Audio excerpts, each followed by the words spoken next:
Hello! In today's lesson, I'm so excited to show you what I think is one of the most beautiful melodies I've ever played on the ukulele. It's the introduction to Erik Satie's Gymnopédie. This is a beautiful tune, it's a lot of fun to play, and it sounds something like this.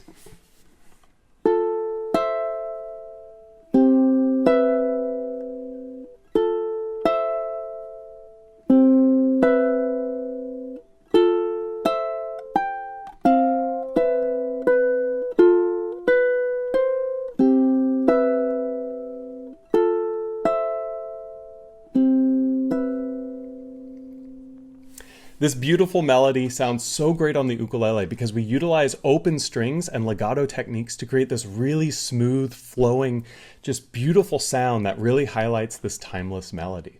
Let's go ahead and dive in. It's perfect for any intermediate player looking to up their fingerstyle game and get a smoother tone. So let's go and take a look at the tab, which looks something like this.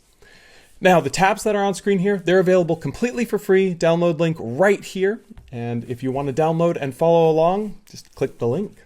But let's go and start with the first 4 bars, which is really just 2 bars repeated. It's going to start with this line here, and then this line here. And then it repeats. So what we're practicing here is basically 2 different chords and arpeggiating them by plucking 2 strings at a time. Now, as far as the playing hand goes, I really like to utilize 3-finger picking with this technique, which means my thumb has the responsibility of both the G and the C strings, and my index finger here on the E and middle finger here on the A. I've got a video on it right here if you want to check it out. You're more than welcome to try this technique, but you can also, if you're more comfortable, use 4-finger picking. Both work very well. I just like the 3 because I like being able to articulate those E and A strings with the index and the middle. And what we're going to start here with is technically an F major 7 chord. Take your index finger, bar it across here, across the 5th fret, and then we're going to take the ring finger and place it here on the 7th fret of the A string. I'm going to pluck my C and my E strings together, and then I'm going to pluck my G and my A strings together. And it's really important that I maintain the contact with my fretting here so that I get a really crystal clear tone as I sustain these notes. And that's all there is for that first measure. Trying to make sure that we allow those notes to ring. Be very careful with your playing hand that you don't accidentally touch the strings, because that will stop the strings from vibrating. Legato just means to play smoothly, and we want as smooth as a tone as we can possibly get, which is going to stem from allowing these notes to sustain. After we played that first measure, what we're going to do is we're going to leave this ring finger where it is. We're going to take the bar off, and we're going to move our middle finger to be on the 7th fret of the E string. Now, a quick note here. Notice how my hand goes from more of a straight up and down to more of a slanted, right? The fingers right here are very much completely parallel with the fret wires. And when I turn them here, they're kind of turning out towards my playing hand's shoulder. This is really important to get the distance you need for the strings to ring. I'm then going to, off this, play the open on the G and the C together.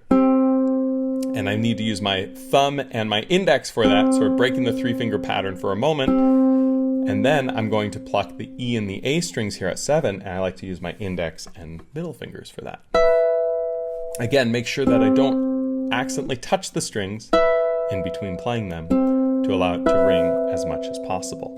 So that means that we kind of go from straight up and down to side, right? And then when we go on to measure 3, we go back basically to what the same thing as what we played on measure 1.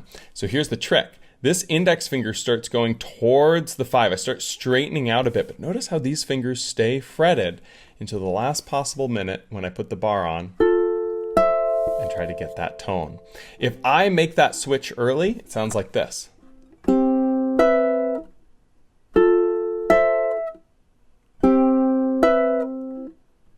See how choppy that is? That's the opposite of what we're looking for in that legato sound. So we have to be holding, move to where we need to go at the last possible minute, press and release to get that sound. And it can be helpful to try to press then release rather than release then press, if that makes sense.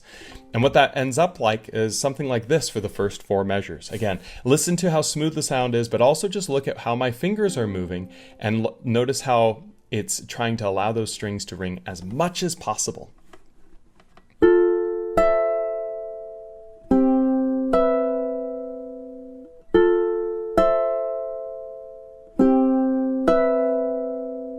And once you're comfortable playing those first 4 bars, we now move on to the melody. And what's really neat about this is we layer the melody into what we've already been playing. So we actually continue to play that same line, just now there's extra notes in there to add that beauty this melody has, that like almost haunting nature. And so we're going to start with the same exact thing that we played a moment ago, but now we need to stretch our pinky up to the 10th fret on the A string. That's a bit of a stretch. Ideally, you'll leave the index finger bar there as you stretch the pinky. But if you have to take it off, you have to take it off. It's okay. You can work towards this stretch. Think of it like stretching anything else. You're not going to have full flexibility the first day you try it. So just try to work towards it and eventually you'll get it. But we're going to play that 10 just like that. And as we go on to the 6th measure here, this ring finger is what I'm going to use to play 8 on the A. So what I'm going to do here is while this pinky is here on 10, I'm going to start stretching this ring finger out towards the 8th fret. And as soon as it gets there and I need to play it to start here on measure 6, I'm going to take the bar off, take the index off, and pluck the C and A together.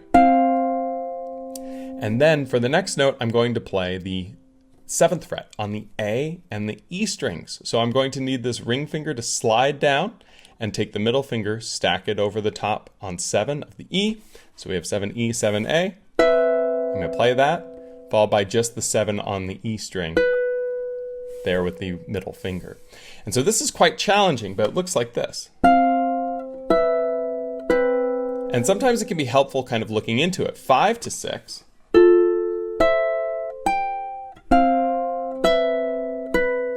Again, make sure you don't touch the strings once they vibrate so that you can allow them to keep sustaining. Going into the 7th measure, I need to go back to that bar and I do the same thing we did before. Try to leave these in place as I stretch towards the bar. Eventually they do have to come off, but if I have them come off at the same moment that that bar engages and I play the C and A strings together, or excuse me, the C and E strings together, creates that best sustain. Then I'm going to play the 7 on the E string with my ring finger. And then the 5 on the G string, which is already there fretted, and we're just going to pluck it with my thumb there. And then I'm going to play the last measure as just open on the G and the C strings, and then the 7 on the E and the A with that middle and ring. Now, you might notice, hey, we just played the ring finger here on the 7th fret of the E string. Why would I take it off? Well, because at this point it repeats and goes back to the beginning, and we want to set up that first chord. So measures 7 and 8 look something like this. And the full stanza here of 5 through 8 sound and look something like this.